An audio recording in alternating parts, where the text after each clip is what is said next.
Beauty और beast की कहानी। एक समय की बात है, एक व्यापारी अपनी 3 बेटियों के साथ रहता था। व्यापारी को अपनी तीनों बेटियों से प्यार था। एक दिन उसे किसी काम से दूसरे देश जाना था। जाने से पहले व्यापारी ने अपनी तीनों बेटियों को अपने पास बुलाया और पूछा, मेरी प्यारी बच्चियों, कहो मैं परदेश से तुम तीनों के लिए क्या लाऊं? पहली बेटी ने सुंदर कपड़े और दूसरी बेटी ने गहने मंगवाए। तीसरी बेटी, जिसका नाम ब्यूटी था, उसने अपने पिता से कहा कि वह उसके लिए एक गुलाब का फूल ले आए। व्यापारी ने अपनी तीनों बेटियों से उनके उपहार लाने का वादा किया और अपने सफर पर निकल पड़ा।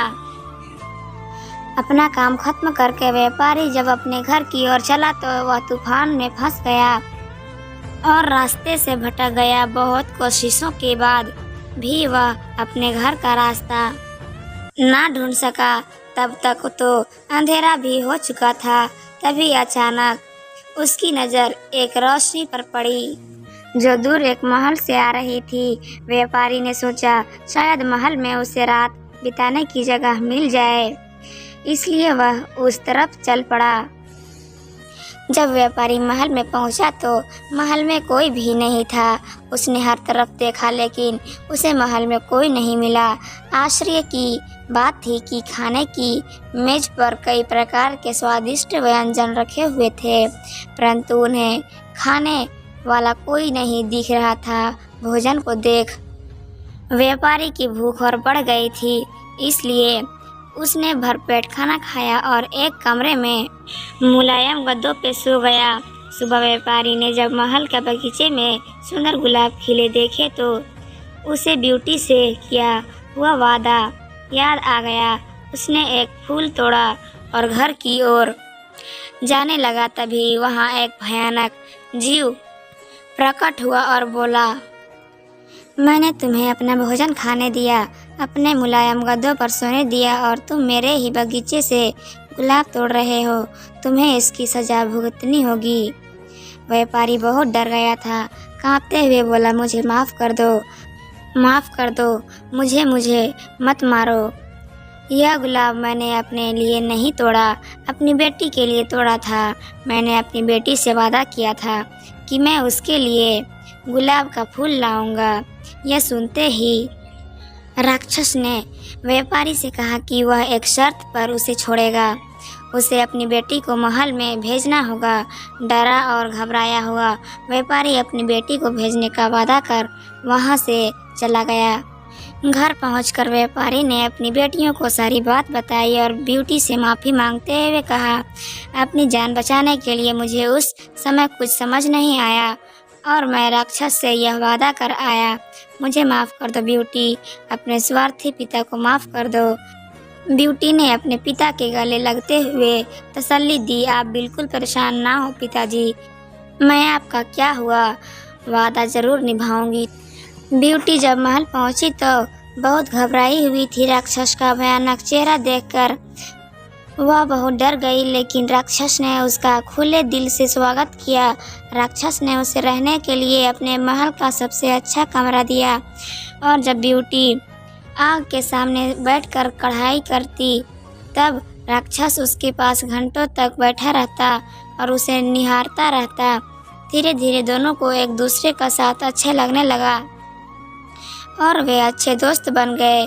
अब वह दोनों सारा दिन एक दूसरे से बातें करते और खुश रहते। राक्षस को ब्यूटी बहुत अच्छी लगती थी और वह उससे शादी करना चाहता था, लेकिन डरता था कि ब्यूटी एक राक्षस से कभी शादी नहीं करना चाहेगी। बड़ी हिम्मत जुटाकर एक दिन उसने ब्यूटी से अपने दिल की बात कहने का फैसला किया। जब वह ब्यूटी के पास पहुंचा तो देखा कि ब्यूटी अपने पिता को याद करके बहुत उदास है।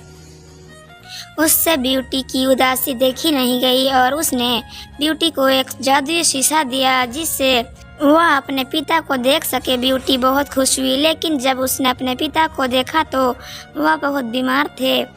यह देख ब्यूटी ने राक्षस से अपने पिता से मिलने की इच्छा जताई। राक्षस ने उसे पिता से मिलने की इजाज़त दे दी और 7 दिन में वापस आने को कहा। ब्यूटी ने तय समय में आने का वादा किया और अपने घर चली गई।